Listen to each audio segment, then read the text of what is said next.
Welcome students, I'm Dr. Sonu Shiva, Associate Professor, Department of English, Government Tungur College, Bikaner. This session is for BA Second Year English Literature, Paper Second. Paper Second is prose and fiction, and you have some short stories in your course. Today we will be dealing with The Gift of Magi by O. Henry.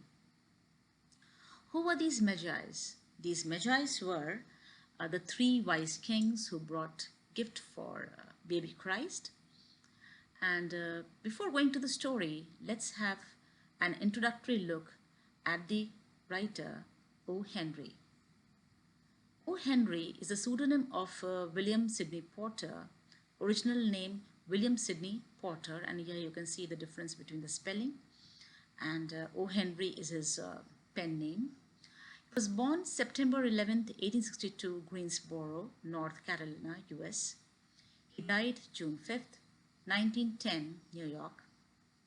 He's an American short story writer whose tales romanticize the commonplace, in particular, the life of ordinary people in New York City.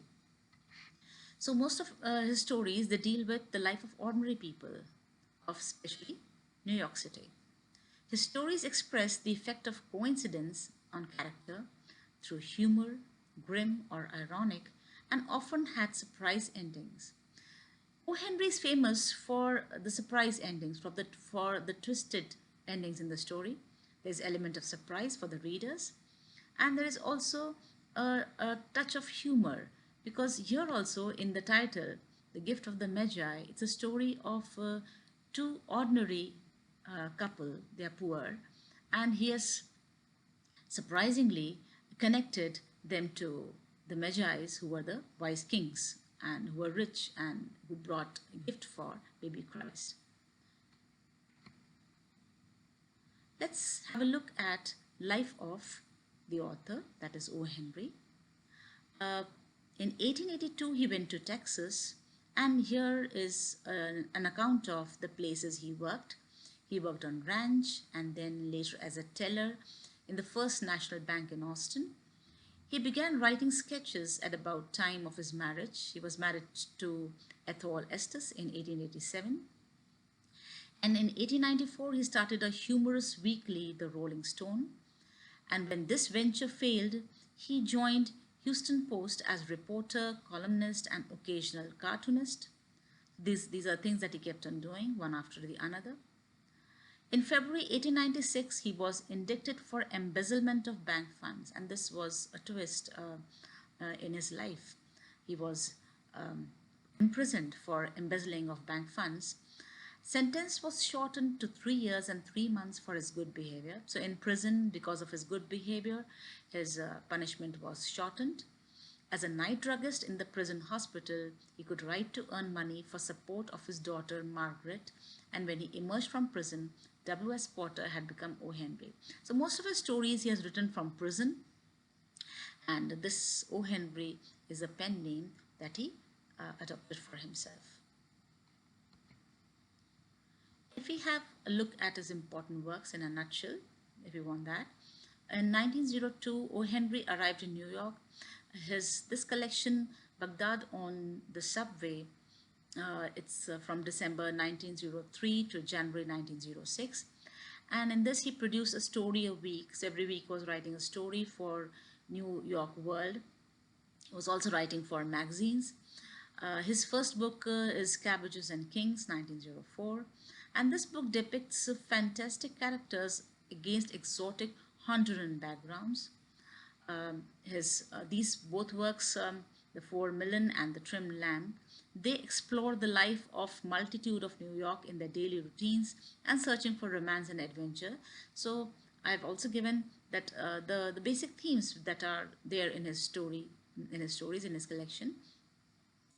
And then you have in 1907, The Heart of the West, which presents the accurate and fascinating tales of Texas range. Then in rapid succession came all these works: The Voice of the City, The Gentle Grafter, Roads of Destiny, Options, Strictly Business, Whirligs. Whirligs is a collection where you have Porter's funniest story, The Ransom of Red Chief. So these are his works, his collection of works, and they are given year wise for you to even give examples in your exams. Let's have a look at his writing style, because before going to the story that you have in your course, that is Gift of Magi, and this the story will be dealing in my next session. In this session, let's have a look at the writing style of O. Henry. O. Henry stories frequently have surprise endings. So that I've already talked about, that his stories suddenly have a twist in the end, and the readers are surprised that what has happened.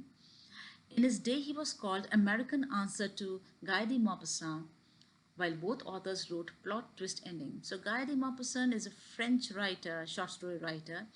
His stories are compared to O. Henry stories. Both these writers, they have written stories in which their plot, the story, has a twist ending, has a surprise ending.